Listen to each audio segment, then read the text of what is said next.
네. 자, 그러면 이제 다음 주제인 증인의 권리와 의무 보도록 하겠습니다.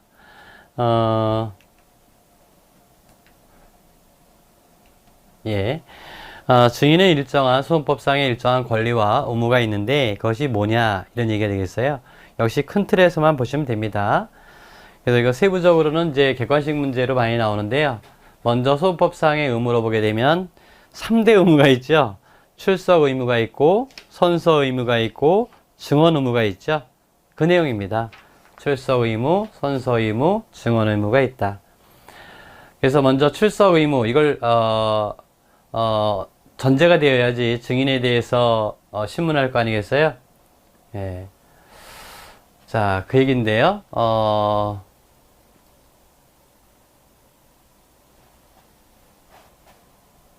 우리가 지난번에 수상 증거보전 절차에서 증인신문 청구라는 것이 있었다 그랬죠.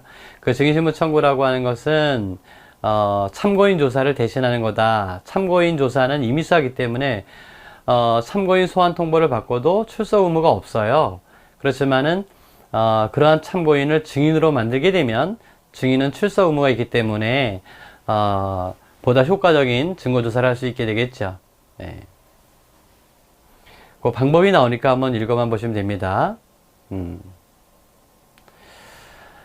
자, 여기서 출석 의무 위반에 대한 제재도 있죠. 만약에 정당한 사유 없이 불응했다면 이때는 뭐죠? 구인하거나 50만 원의 과태료에 처할 수 있다. 그리고 비용도 부담시킬 수 있다. 이런 얘기가 됩니다.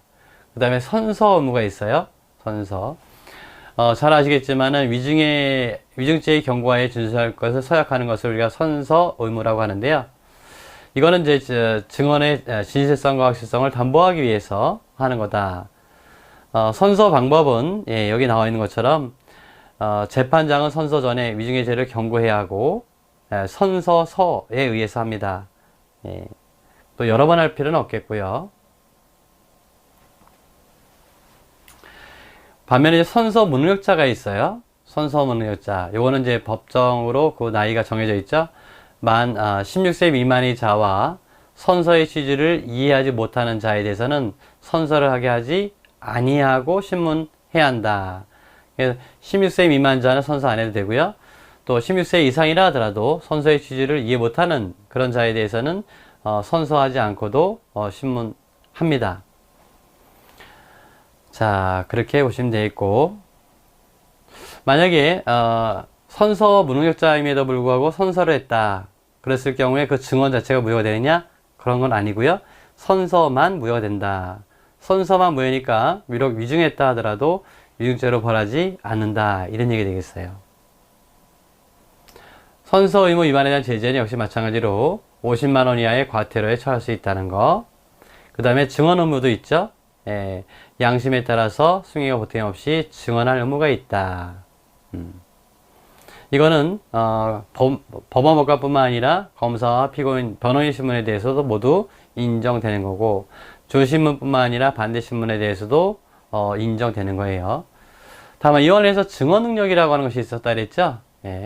앞서 얘기했던 것처럼 그 자신이 경험한 사실을 이해하고 타인에게 전달할 수 있는 능력을 우리가 증언 능력이라고 한다. 여기 보시게 되면 판례는 사고 당시 만 4세 6개월 남짓된 여아의 진술에 대해서도 증언 능력을 인정한 바가 있다. 이런 얘기입니다. 여기에 대한 제재는 뭘까요? 역시 50만 원 이하의 과태료. 만약에 증언을 거부했다면, 정당한 사유가 있다면 모르지만 정당한 사유가 없다면 50만 원의 과태료에 처한다. 그 정당한 사유라고 하는 것은 이제 뒤에 나오는 증언 거부권이 되겠어요. 자, 먼저 권리로 보게 되면 그 다음에 증언 거부권이 있죠. 증언 거부권.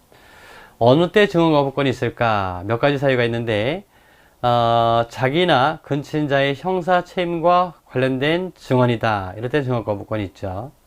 그래서 이건 신문 관계에 따른 정의를 고려한 것이죠. 증언 거부권 행사 시기는 공소 제기 전후를 묻지 않는다. 그래서 이거는 뭐 특별히 문제될 것이 없겠고, 그 다음에 두 번째는 업무상 비밀과 관련된 증언 거부권이 있다.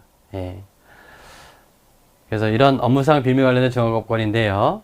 이거는 이제 누구나 다 인정되는 것이 아니죠.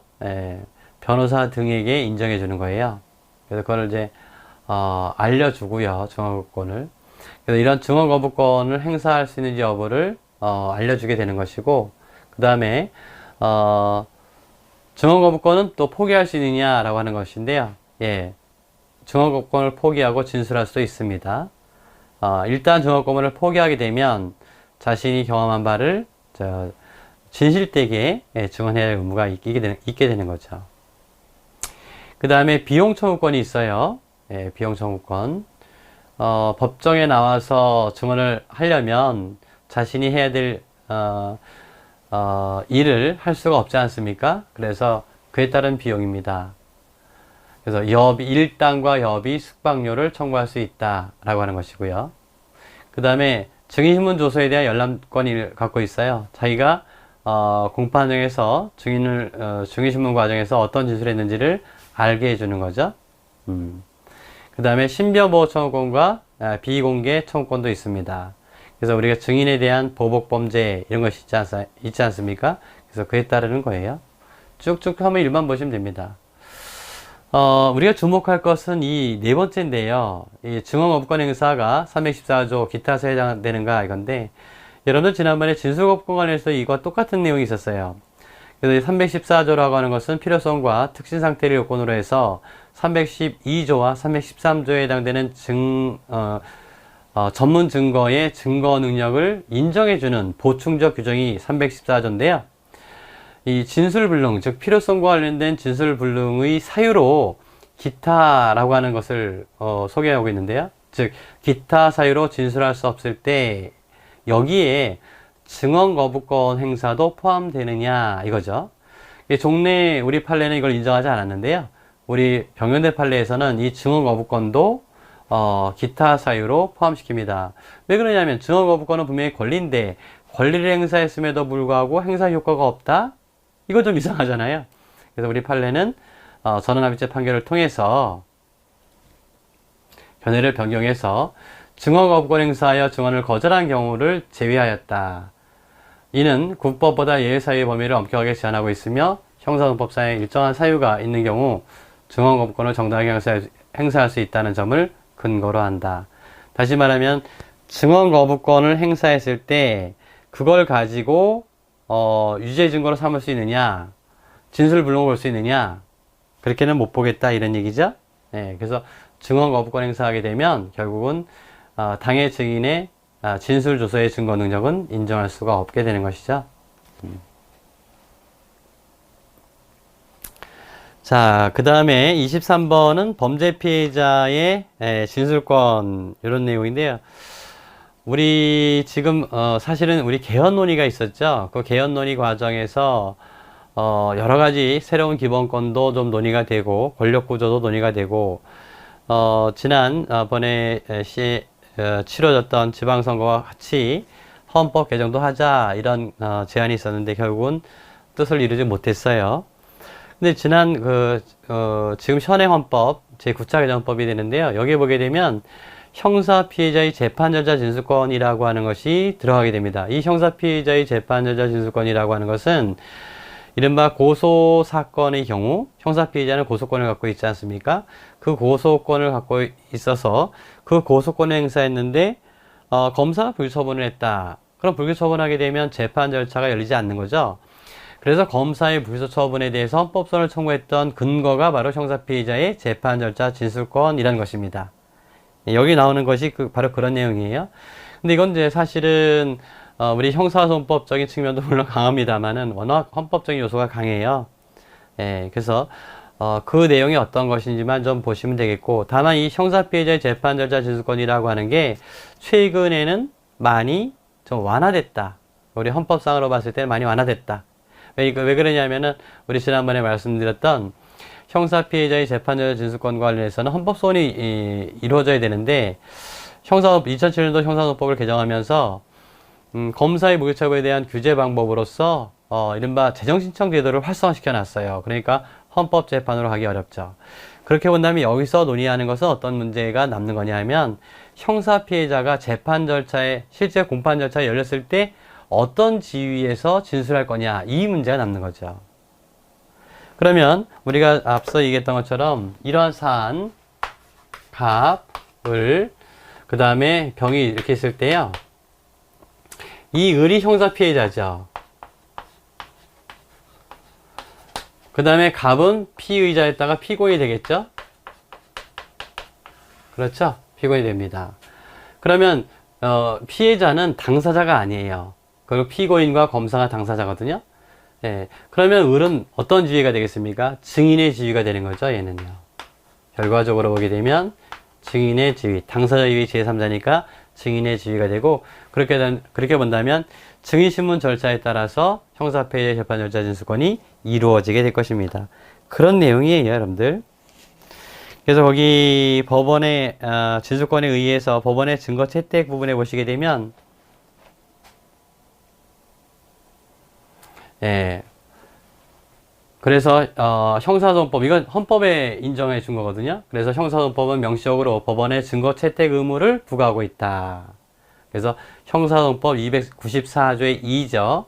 법원은 범죄로 인한 피해자 또는 그 법정 대리인 의 신청이 있는 때 그 피해자 등을 증인으로 신문하여야 한다. 할 수 있다가 아니라 하여야 한다. 이렇게 돼 있죠. 누구로요? 증인으로 이겁니다. 다만 피해자 등이 이미 당해 사건에 관하여 공판 절차에서 충분히 진술해서 더 진술할 필요가 없다고 인정되면 또 피해자 등의 진술로 인해서 공판 절차가 현저히 지연될 우려가 있는 경우 이런 경우 또 피해자 등의 진술로 공판 절차가 현저히 지연될 우려가 있는 경우에도 법원은 증거시효를 기각할 수 있다. 그건 뭐 중복됐네요. 결과적으로 보게 되면 충분히 진술했거나 아니면 현저히 지연될 우려가 있다면은 기각할 수는 있다. 이런 얘기입니다.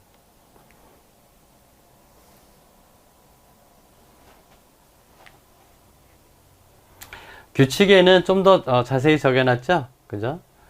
필요하다고 한다면 직권으로도 할 수 있고 신청으로도 할 수 있다. 이런 얘기가 되겠어요. 이 경우에 동석, 다시 말하면 형사 피해자가 사실 그 공판장에 나와서 자기 가해자를 마주본다는 것은 쉬운 일이 아니죠. 그래서 이럴 때 일시 퇴정시킬 수도 있었다. 어제 이렇게 말씀드렸었는데 그 외에 신뢰관계 있는 자와 동석시킬 수가 있다. 이런 얘기예요. 신뢰관계 있는 자의 동석 제도가 준용이 된다.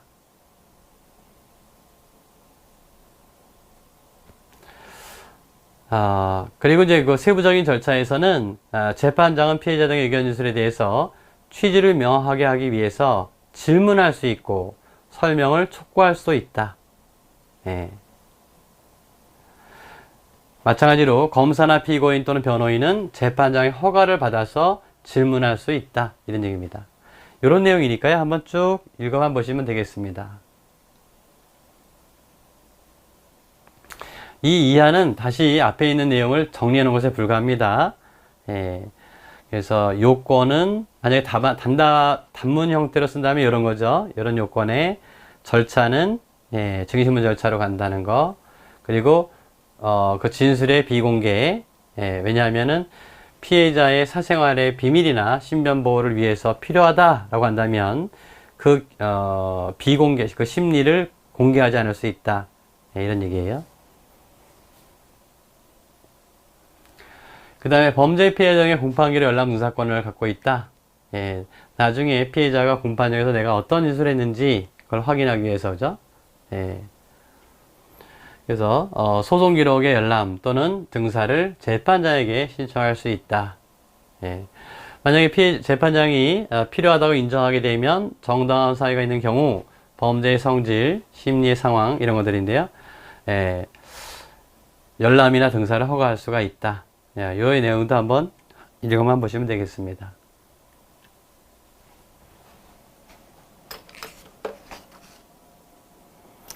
자, 그 다음에 사실 이거는 그 증거 능력과 관련된 부분이기도 하고 증인적과 관련된 부분이기도 한데, 자, 24번 사례 우리 한번 같이 보도록 하겠습니다. 뒤에 꽤나 복잡한 내용들, 우리가 사실은 전문법칙에서 논의할 사건들이 여기에 언급이 되어 있어요. 그래서 그런 내용들을 우리가 한번 살펴보는 그런 시간 갖도록 하겠습니다.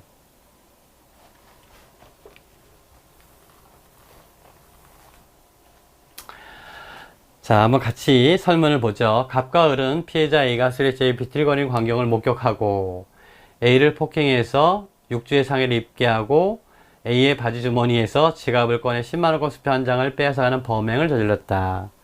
예.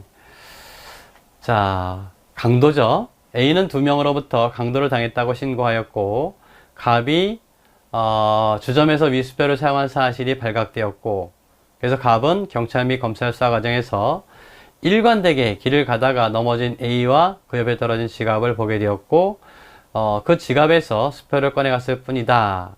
그러니까 절도가 되는 거죠. 강도가 아니라. A가 자신을 폭행한 2명 중에 1명이 갑이 맞다고 진술하였고 갑은 성명불상자와 함께 강도상의 범행을 저질렀다는 공소사실로 기소되었어요.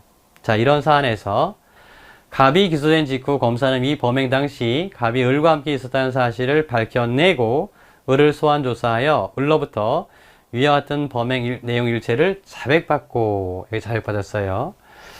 그 다음에 어떻게 했습니까? 을을 갑의 공범으로 기소하게 됩니다. 법원은 갑에 대한 공소사실 중 성명불상자가 을이란 내용의 공소장변경을 허가하고 갑에 대한 피고사건과 을에 대한 피고사건을 병합심리 공동피고가 되는 거죠. 법정에서 갑과 을은 모두 범행을 부인하고 있다. 자, 설문 1번입니다. 검사 을이 검찰 수사 과정에서 자백한 바 있다는 점을 이유로 검사는 을이 수사 과정에서 자백했다. 아마 피의자 신문 과정이 되겠죠. 을을 증인으로 신청하였는데 이 경우 을은 갑에 대한 피고 사건에 증인이 될 수 있는가? 요거는 공범인 공동피고인의 증인적격 문제가 되는 거죠. 공범인 공동피고인의 증인적격. 이거는 소송 절차를 분리하지 않고는 안 되는 거죠. 우리 이미 알고 있습니다.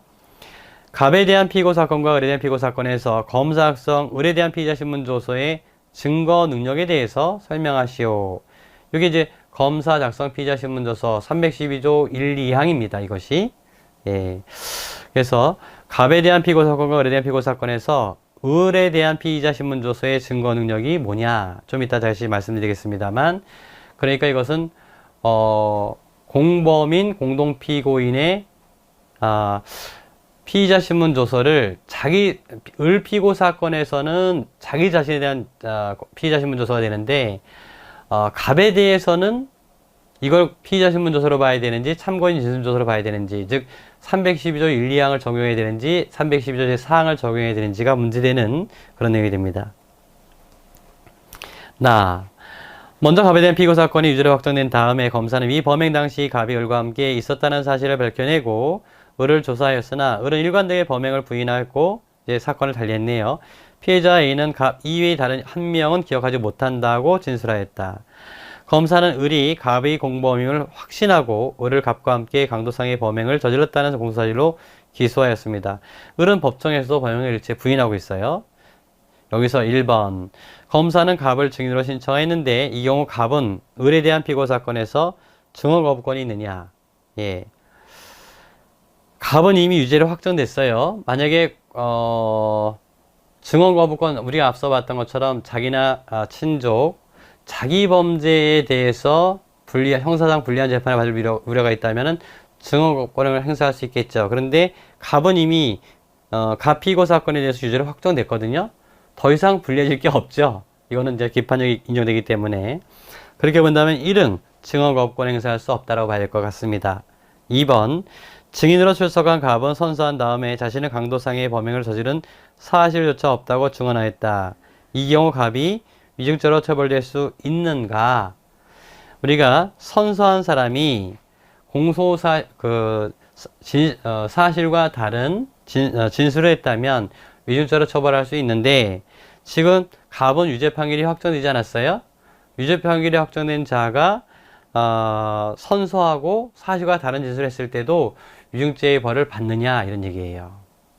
만약에 위증죄의 벌을 받지 않는다라고 한다면 유죄 판결을 확정받은 사람이 법정에 나와서 다른 진술을 하게 하는 것을 허용하는 꼴이 되지 않겠습니까? 따라서 이거는 1은 어떻게 봐야 되겠어요? 위증죄의 처벌을 할 수 있다라고 봐야 되겠죠? 자, 우리 판례의 태도도 아마 그럴 것입니다. 확인해 보시면 되겠어요. 자, 설문가 첫 번째의 경우에 공범인 공동포기고인의 증인 적격 문제예요. 네, 이 점에 대해서 우리 판례 입장이 뭐라고 말씀드렸어요? 공범인 공동피고인이라고 한다면, 그죠?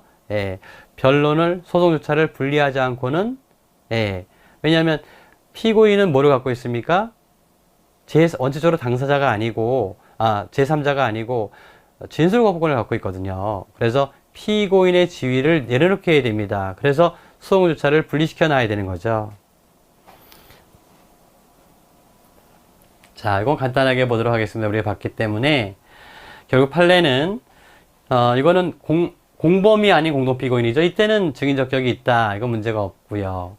그 다음에, 공범인 공동피고인의 경우에는, 예, 피고인의 지위에 있기 때문에 다른 공동피고인에 대한 공소사실에 관해서는 증인이 될 수 없죠. 다만, 소송 절차가 분리되어 피고인의 지위에서 벗어나게 되면 그때는 인정할 수 있겠다. 이런 얘기입니다. 그러니까 이런 경우에는 결국 어떻게 될까요? 만약에 증인 신문을 하지 못하고 이때는 피고인 신문을 해야 되는 거죠. 피고인 신문. 네, 이렇게 결론을 내리시면 되겠고, 그 다음에 설문가의 두 번째죠. 요거는 제가 조금 설명을 드려야 되는데 312조 1, 2항은 검사 작성, 예, 검사 작성 피신조서예요. 그냥 피의자 신문조서라고 할게요. 그 다음에 312조 3항은 사경 작성, 검사 이외에요. 사경이 여기 포함됩니다. 검사 이외의 수사경 작성 피신조서가 되겠고요. 요 사항이, 예, 참고인에 대한 진술조서, 검사나 사경이 작성한 참고인 진술조서예요. 그리고 5항이 진술서고 6항이 검증조서가 됩니다. 네, 그 중에서 지금 문제되는 것은 요것과 요것이에요. 요 1, 2항입니다. 그래서 지금 이 내용이 뭐냐면 갑과 을이 있는데요. 지금 갑 피고 사건, 을 피고 사건이 있는데 예를 들어서 갑에 대한 피의자 신문조서를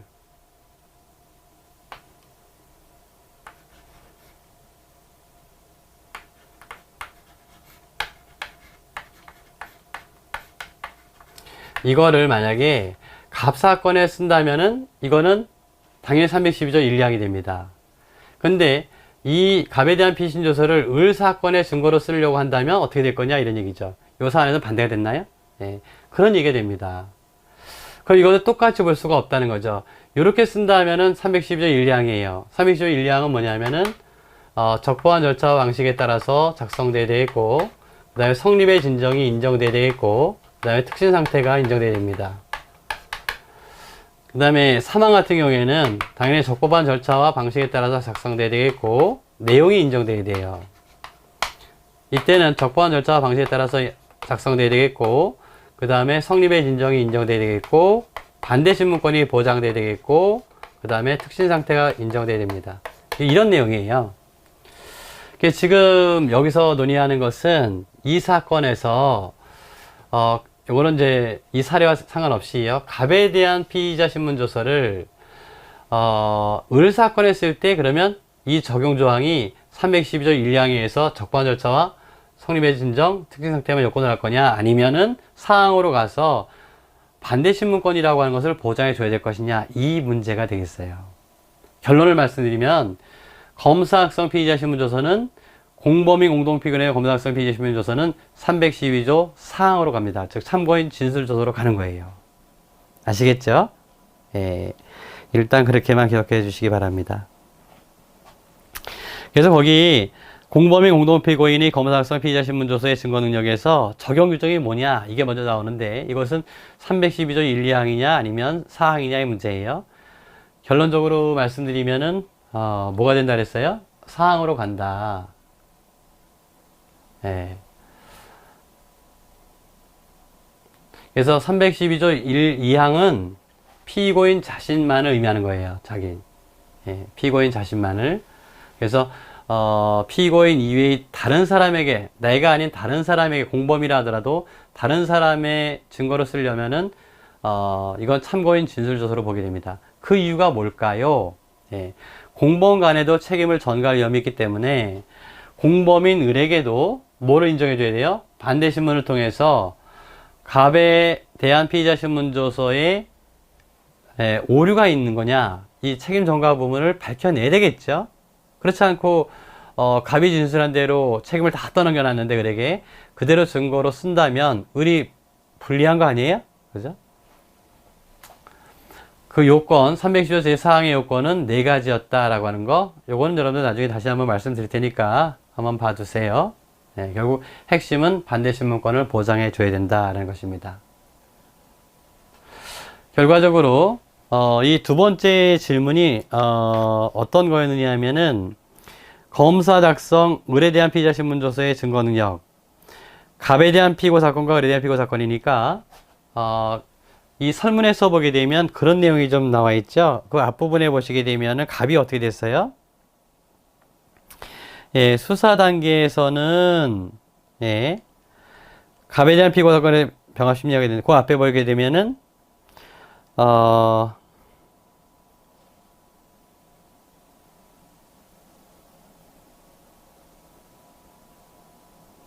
여기서 을이 나오죠.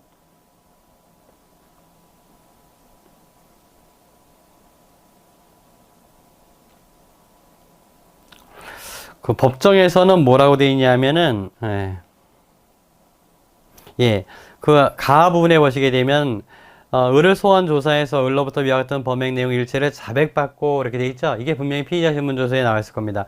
그러니까 피의자 신문조서 작성 당시에는 을이 자백을 했는데, 그러니까 여기서는 이제 이런 내용이 아니라 여기 이제 을이죠, 을일. 여기서는 을로, 설문에서는 을로 돼 있는 거죠.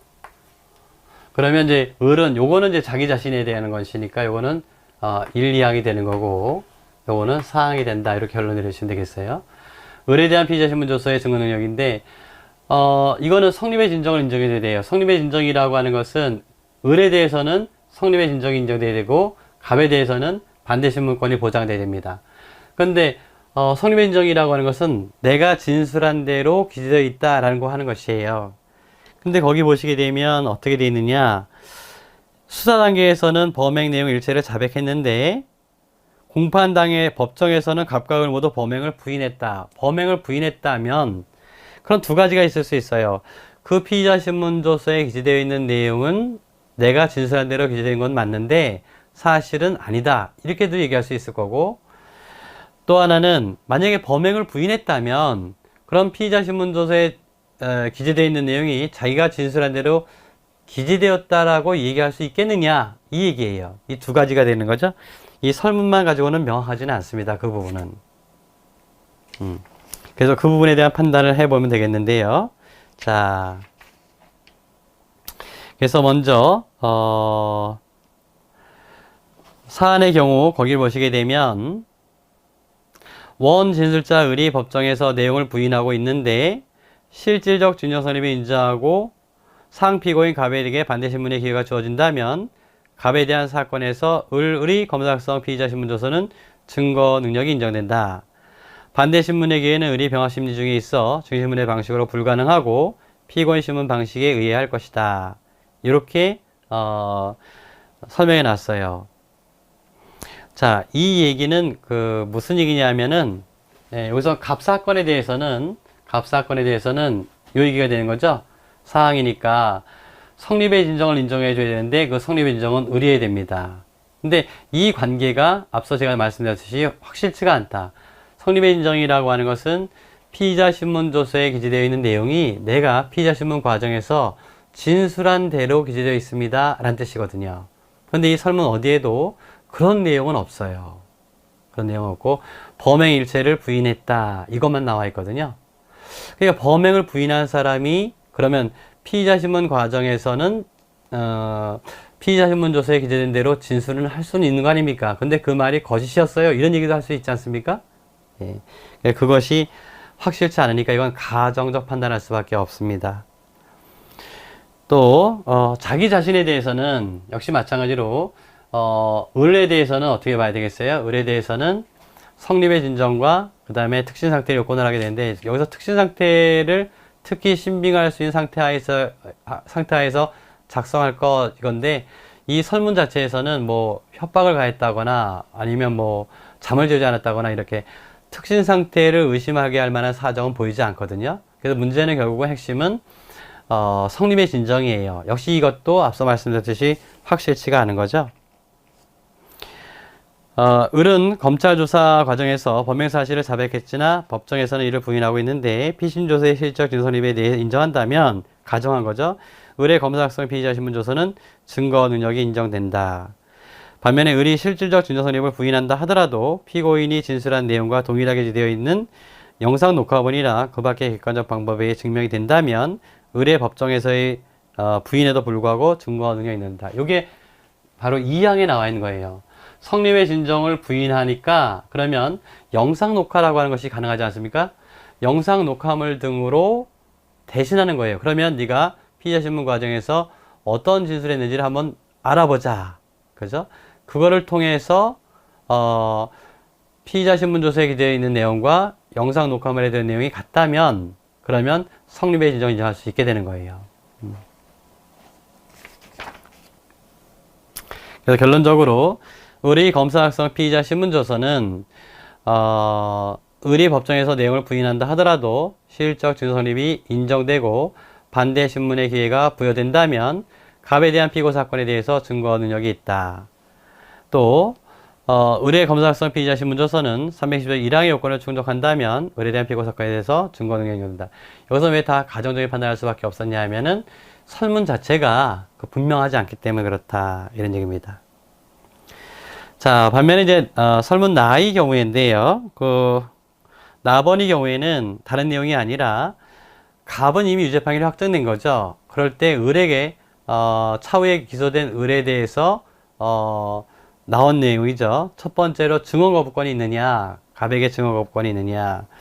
그래서 증언 거부권 관련해서 보게 되면은 증언 거부권 사유가 두 가지가 있지 않았어요. 첫째가 자기 또는 일정한 관계가 있는 자에 형사소추 또는 공소제기를 당하거나 유죄 판결을 받을 사실이 반려될 염려가 있는 경우, 즉 형사 책임과 관련돼서 자기나 일정한 친족관계에 있는 자라고 보시면 되는데,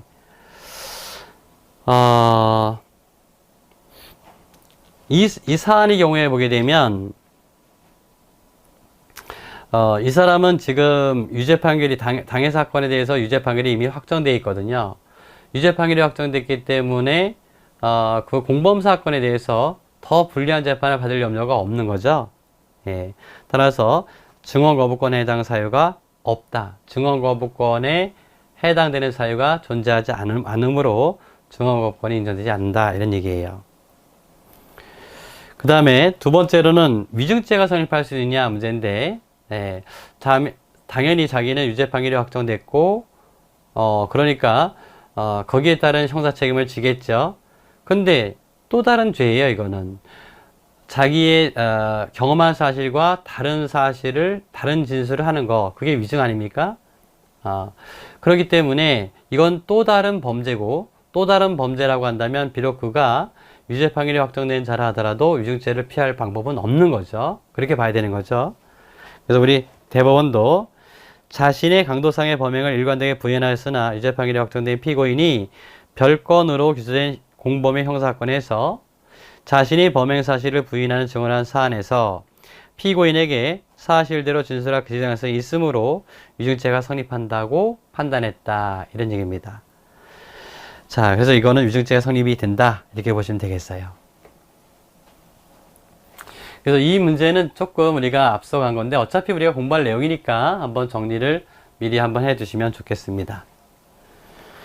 그 다음에 25번 역시 형사소송 절차에서 피해자의 지위, 피해자의 지위, 이것도 역시 객관식용으로 또 많이 안 나오는, 그냥 어떤 내용이 있느냐, 피해자가 어떤 형사소송 절차에서 지위를 갖고 있느냐를 그냥 굵직하게 보시면 됩니다. 첫째, 수사 절차에서는 뭐죠? 고소권과 고소 취소권을 갖는다. 그렇죠. 고소권자는 원칙적으로 형사 피해자라 해야 되는 거죠. 그 다음에 불기소 처분을 했을 때 이에 대해서 어떠한 권리를 갖죠. 첫째가 검찰 항고나 재정 신청을 할 수가 있다. 그 다음에 헌법 소원도 청구할 수가 있다. 이 헌법 소원을 청구할 수 있는 방법은 지금은 이 고소권 행사하지 않아야 돼요. 고소권 행사했다면은 검찰 항고를 해야 되고, 검찰 항고를 했다면은 재정 신청을 청구하게 되고, 재정 신청을 청구하게 되면 재정 결정에 대해서는 헌법 소원을 청구할 수 없게 돼요. 그래서 그건 안 됩니다. 그 다음에 불기소 처분 사유를 통지받을 권리도 있고, 압수물을 환부하거나 가환부를 요구할 권리, 이게 이제 개정법에 들어와 있죠. 그 다음에 구속된 피의자 신문에서 의견 진술 및 신문권을 갖고 있다. 거기 보시게 되면 피해자, 고소인 등 이해관계인은 판사의 허가를 얻어서 사건에 관한 의견을 진술할 수 있고, 체포된 피의자에 대하여 판사의 신문을 신청한 피의자 이외자는 판사의 허가를 얻어 사건에 관한 의견을 진술할 수 있다. 이렇게 돼 있죠. 이른바 구속 전 피의자 신문, 구속된이 아니라 구속 전 피의자 신문 절차에서의 의견이 있고요. 그 다음에 공소제기 절차상의 절차인데 이건 큰 문제가 없습니다. 우리 공소제기 절차는 검사의 기소독점주의를 갖고 있죠. 문제 안 되겠고, 공판 절차에서는 증인으로서의 지위는 인정되지 않고요. 그 다음에 공판 절차 진술권은 갖고 있어요. 공판 절차 진술권은 이건 인정되고요. 앞서 우리가 봤던 것처럼. 그 다음에 압수작물의 피해자 환부, 이건 왜 원래 그 압수물은 그 피해 압수자에게 환부하는 것이 원칙이에요. 그렇지만은 피해자에게 환부할 것이 명백할 경우에는 피해자에게 돌려줘야 됩니다. 예컨대 절도 물건이 있는데 그 절도 범인으로부터 그 절도품을 압수했단 말이에요. 그럼 피해 압수자가 절도범 아니에요? 그럼 절도범에게 다시 돌려줘야 될까요? 그렇지는 않겠죠. 그것이 소유권 관계가 명확하다면 원래 피해자에게 돌려줘야 되겠죠. 그 다음에 부분적으로는 소송 비용도 부담해야 될 경우도 있습니다. 어떤 때요? 무죄와 면소 판결이 선고됐거나 그 다음에 고소인의 고의 중과실이 있다면 그때는 소송 비용도 부담시킬 수가 있고, 그 다음에 피해자를 보호하기 위한 방법도 있고, 또 재판서 등본 등에 대한 교부청구권도 있다. 그 다음에 원사회복 절차에서의 지위인데요. 배상명령. 우리가 형사소송은 민사소송이 아니지 않습니까? 근데 그 피해관계가 명확하다라고 했을 경우에 일정한 경우에는 형사소송 절차에서 배상도 명령할 수 있어요. 그 다음에 우리가 범죄 피해자 구조법이 있지 않습니까? 그래서 가해자가 자기에게 불법행위를 했으니 손해배상은 가해자에게 청구해야 되는데 가해자가 자력이 변변치 못해요. 또는 형사 절차에 조력하다가 피해자가 됐습니다. 그럴 경우에는 범죄 피해자 구조를 청구할 수 있게 됩니다. 자, 그 외에 몇 가지가 더 있는데요. 이건 참고해 보셔도 되겠어요. 자, 그 다음에 공판 절차의 갱신인데요. 자, 요거는 그 27번 사례와 좀 관련되어 있기 때문에 다음 시간에 우리가 살펴보도록 하겠습니다. 이번 시간은 그러면 여기서 마치고 다음 시간에 공판 절차의 갱신부터 살펴보도록 하겠습니다. 자, 여러분들 수고하셨습니다.